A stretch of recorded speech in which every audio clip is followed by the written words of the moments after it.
David Prowse, 1935, 2020. He was 85 years old.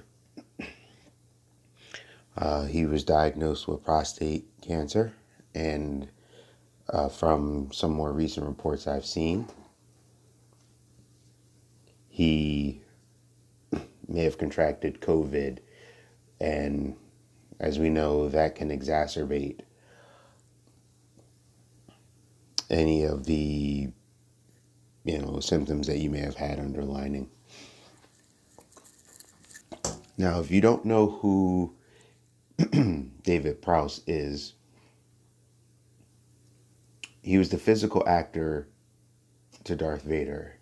So when you hear James Earl Jones's voice and you see the actions were done by David Prowse. And the combination should tell you everything you need to know. This guy did the physical actions. So the presence of Darth Vader when he walks in, his movements, his intensity, all of that stuff, that was David Prowse. Now, this is an RIP for I feel an unsung hero who did not get enough credit and took the lemons that were handed to him and made it into lemonade. The man who arguably played the greatest movie villain of all time. No matter what you put when you come to villains, any top 100, top 50, top 25, top 10, I would be remiss if people don't have Vader on there.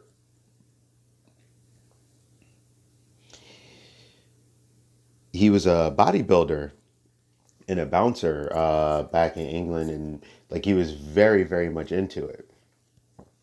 In actuality, even sometime down the line, like him and Arnold ended up becoming good, friends, because this guy, he won, like, I think it was like, I don't remember the name of it, but it was like he won the Mr. England or whatever it's called. I do apologize if I don't remember the name, but he did win like bodybuilding contest in England. As a matter of fact, I know during his time, that's when he also met his wife. And he worked at like I think it was like a department store area too. But that's what he used to do. He did that. He did some bouncing, things like that. After being discovered in I think it was a department store. Cause I looked up like some stuff about him. I knew about him to a degree, but I just wanted to see how he was discovered. Ended up working a lot in the Hammer films at the time. Movies like Horror for Frankenstein, because of his massiveness, that him producer saw him and was like, wow, look at this guy. He's massive. He's perfect for a monster. And he played Frankenstein's monster.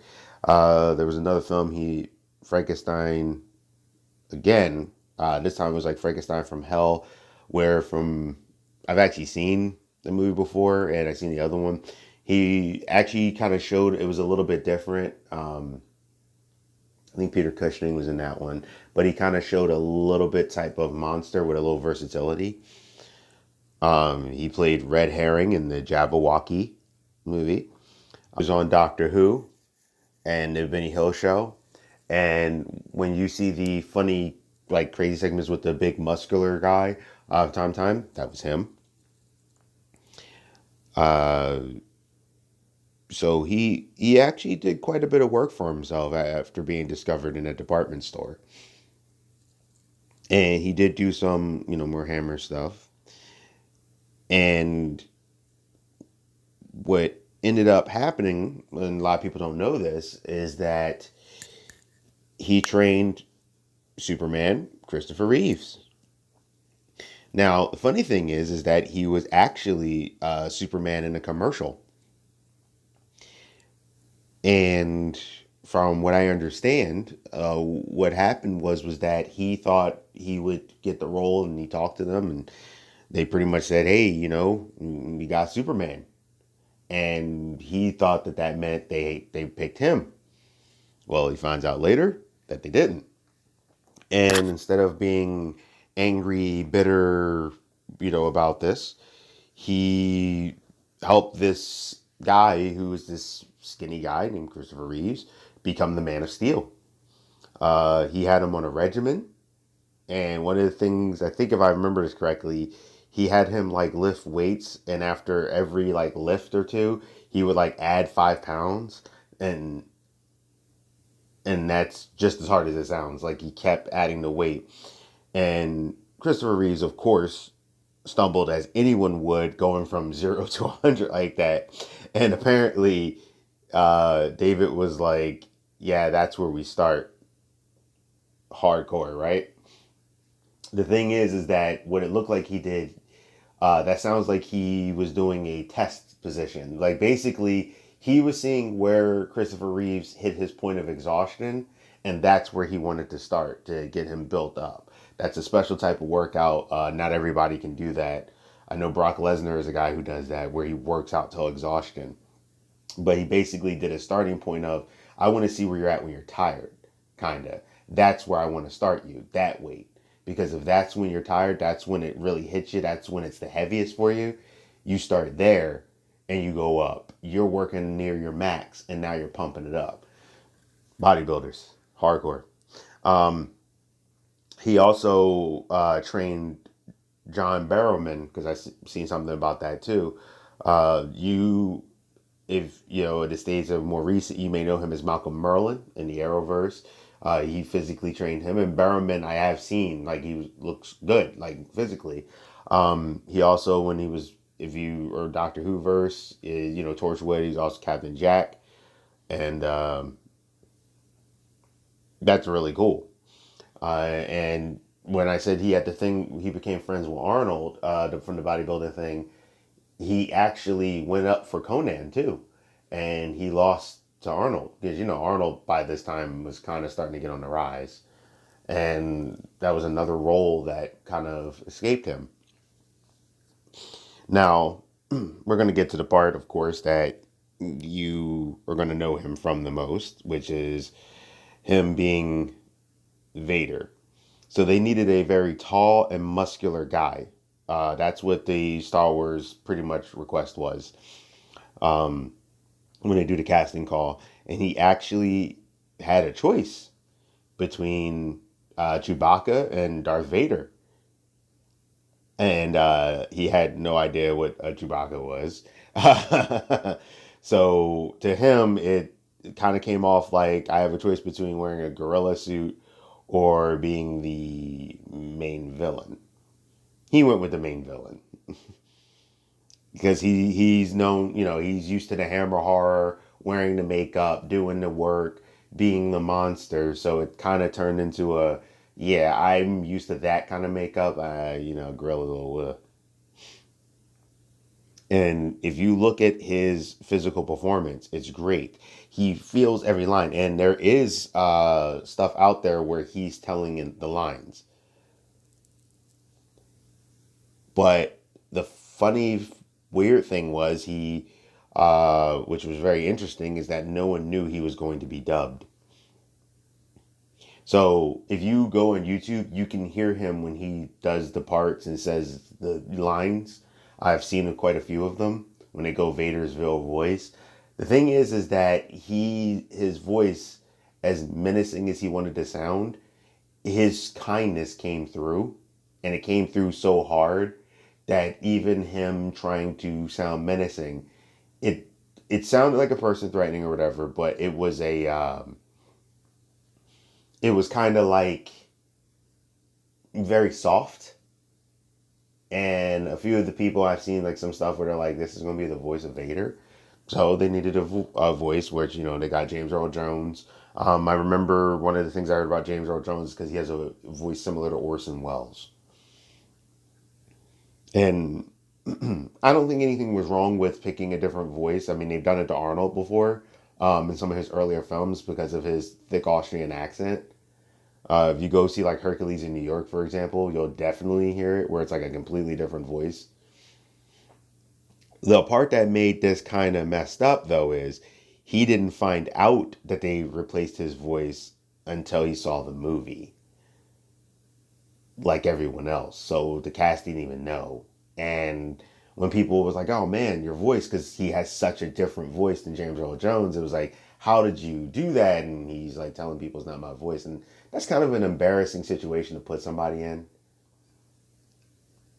Um, so that kind of sucks, but he did the work. He did what he had to do.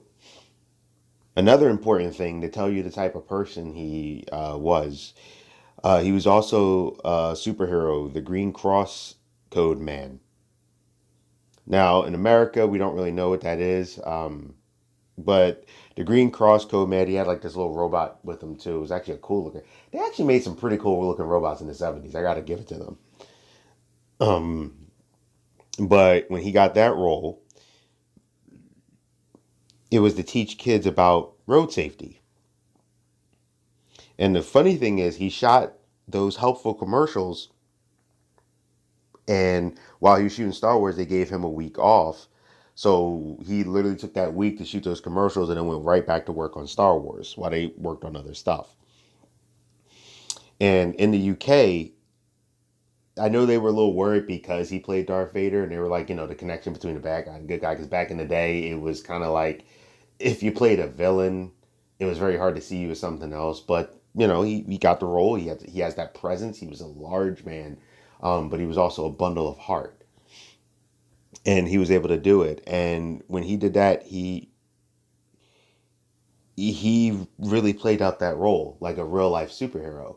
If you ever check out some of the commercials, they're very interesting. They were pretty cool actually. As a kid, I would have liked it. I loved superheroes, so I totally liked it as a kid. And he visited schools as this character, and from what I understand, he really was passionate about that role. Like he visited schools, he talked to people and kids about it because it was a big problem in England where kids would get hurt or even die from road disasters. And from what I understand, I seen when I was looking that up, um, the statistics on there was saying that he helped cut these accidents in half. This guy literally saved children, and he was like passionate about it. It wasn't just like a role to him. He did that extra when that wasn't normal back then. Like the schools and talk and did the stuff, like he played that character and he lived that character to help kids, and he really meant it with all his heart. Oh, by the third film, Return of the Jedi, I know Lucas and him weren't the best of friends. It's actually, I knew there's some things called like Star Wars rivalries, and that was one of them. Um, so basically, there's something that happened where he was talking to the press before, and he actually was able to predict the twist in Empire Strikes Back. He did not have a script for it. They gave him different script with a different type of thing, and because at first they only did Star Wars, so he didn't. I don't even think he had the script yet, and they were like, "Well, are they going to make a sequel? Like, what would they? He said, what a really cool sequel would be if you know Luke finds out that Vader is his father during like a lightsaber battle on like a platform or something like that. Like he like totally called it and predicted it. And that's exactly what happened. But that was just him taking, hey, this would be a really cool twist. Uh, so yeah. But basically George Lucas and the powers that be, it was George Lucas, felt that he had a Tom Holland issue. And if you don't know what that is, Tom Holland has a problem where he leaks things apparently. I feel like he doesn't leak that much, but he has leaked a few things, so I guess we can go, yeah. So he gets like a different script. And then until the lines, and he only gets like scripts with like his isolated lines. and says person says this, and then when they're done, you say that kind of thing. So he revealed to be believed that some info was leaked about the Vader death in Return of the Jedi, which of course Prowse denied. He was like, I didn't really talk to any media because they were always bugging him about that. When they got in touch with the paper that leaked this, they said they actually got a phone call from someone on set that literally, or like, worked in the production. Like that's what they heard. Like it was from someone on set. They didn't say it was Prowse. They were like, no, we actually got a phone call about this. And there was a lot of people working on Star Wars. But they specifically singled him out for this because he talks to the press from time to time. And they just didn't like it, even though he denied it. And from what I could tell, he never actually really told them spoilers. They were just worried about the potential of. Like, that one was a guess. I mean, I could be like, oh, if you make a sequel, this, the villain's going to turn out and he becomes the real hero. And then they do it in the movie. That doesn't mean I leaked it. That was a guess and I was just happened to be correct. But, Hollywood drama has always been around, even back then. And he didn't really like working on Return of the Jedi. He said that's like the worst film he's ever worked on. And after looking into it, I can kind of see why. By this point, there was a different director. I do not remember his name. And they started doing things to him. He didn't play Vader the whole time in The Return of the Jedi. He wanted to, and he played some of the parts.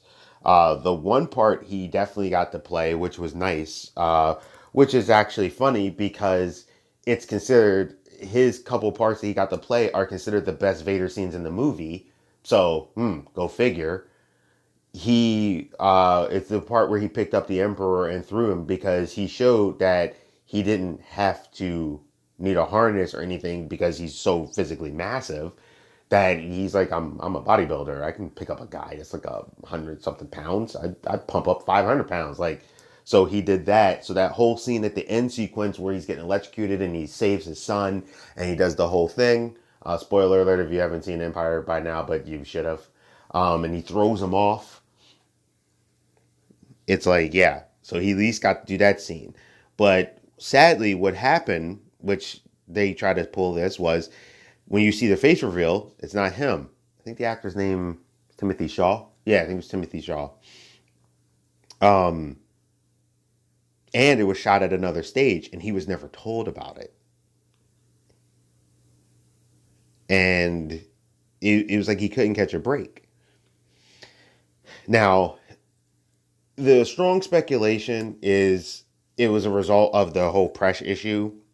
It was kind of like a way to punish him. Now, Lucas said it was about he didn't look old enough and it had nothing to do with it being personal. It's just that he didn't look old enough. I personally think it was. Now, you may say, well, how do you know? I don't know because when Star Wars was considered one of the most technologically advanced, movies and makeups around, you could have just used makeup to age him up. They've done it all the time. So that to me is not an excuse to sit there and say, well, you've been playing this character, you're not old enough, which by the way, if you actually go by the time in Star Wars, he would have fit the age actually. That's the funny part. And also too, you could have used the bald cap. They could have did the makeup over him like they did the Emperor. Because I mean, if you remember, the Emperor looked older and different than what he actually looked like. And they could have did that, but of course they didn't. But they're trying to say it wasn't that. Yes, it was. I'm sorry, this is not even me speculating. Yes, it was. It was a petty move, and there you're going to learn why. I'm saying it was a totally petty move. Also, too, during this time, if I understand from the Roger Moore situation, when Roger Moore was James Bond, he actually lost out on the role to play Jaws. So if he would have gotten that face reveal, that actually could have skyrocketed his career. But they could snub him, and they did. Now you're wondering, how could you say that, geek? Simple. He was blacklisted from Star Wars. I didn't even learn about Prowse personally until way later, and it was kind of by accident because my mom kept getting upset when she watched Star Wars that she thought it was James Earl Jones in the in the suit, and then she was like, and then they had to replace him. And I was like, Mom, I don't know. I mean, James Earl Jones was a big guy himself and stuff. I'm like, by return, I'm like, I don't know. James Earl Jones doesn't look like that. And as we got older, like that was like a major complaint she always had. So I finally, one day looked it up out of sheer fact that me and my mom were going back and forth about it. And I'm like, Mom, this is the guy in the suit's name was David Prowse. And I'm like, but that reveal, she was like, no, that reveals this other guy. I forgot the movie. Tell me she knew him from. And I'm like, so I look, that's how I look into it. It was kind of an accidental. Me and my mom were just having a discussion, and we were like, all right, we got to put this to bed. And yeah, but I only knew about it because we actually looked because of it. They don't mention him in any of and he wasn't part of any of the Star Wars celebrations. If you think about it, look at the Star Wars celebrations. A lot of the actors and stuff came through. James Earl Jones has been there before. You never see David Prowse. When they do any type of documentaries, you never seen him. They didn't really even talk about him. They even talk about Shaw, which he showed up for like that scene, and he played the other scene where he came as the ghost, and that was pretty much it. And he gets more respect than David did. But yet, they say it was nothing personal. Remember, like there's nothing personal, but they don't have him in anything. You can name one documentary from back in the day, and I'm talking about prior to these more recent years, like one documentary or one feature on a DVD or a Blu-ray or something. You don't see him mentioned. A lot of people didn't know that he and Vader were one even until his passing. This physical actor got no love from the studio, but you know who did and started, especially later? The fans. Because this guy literally saved children. And he never got the respect he deserved in Hollywood. At least I don't think he did. Like, when you think of Vader, you don't just think of the voice. You think of him physically and his presence and what he could do. That's work. That's something too, and it should be celebrated that what he did. And but the good news is that later in his life, the fans started to push. He would go to conventions. He would meet fans. He would always be appreciative. He showed the hard work and dedication. They appreciated that. They appreciated that he was always humble about it. He never turned a fan down. He was just happy that they did this, and everyone saw this kind person who should have been acknowledged by Star Wars. And I do apologize, but that makes me a little mad. Like this guy, reading about him, he got snuffed a lot of times. I didn't even know he worked with Christopher Reeves. I remember seeing him, but I didn't even know he was that instrumental to Christopher Reeves. Or Berman, like by some people's standards, the only Superman. And this guy made that happen, but he played Superman before Christopher Reeves and didn't even get told straight to his face that the role wasn't his, and then turned around and still helped. You know how hard that is? Like that would make me angry. But that's the type of guy he is. Mark Hamill gave him a lot of love too because Mark worked with him, and so did some of his Hollywood friends and people. But in closing, an unsung hero who played a great villain, but truly kind-hearted as a person who saved children. Mr. Prowse, may the force be with you.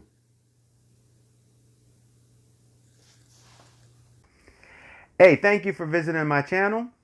This is the Geek Protagonist. Please like, comment, subscribe, and share. Please, it'll really help me out in the channel if you actually share these videos, if you like what I'm doing. Please hit that bell notification. Hit it, click. This way you won't miss any of my videos. Also, there's a thing on there that says personal and all. Hit the all. This way you'll get them every time for the notifications. I'm trying to, grow, trying to do commentary about what's going on. And I want to thank you again. Stay safe, stay healthy, stay real. This is the Geek Protagonist. I'm out, and I'll see you.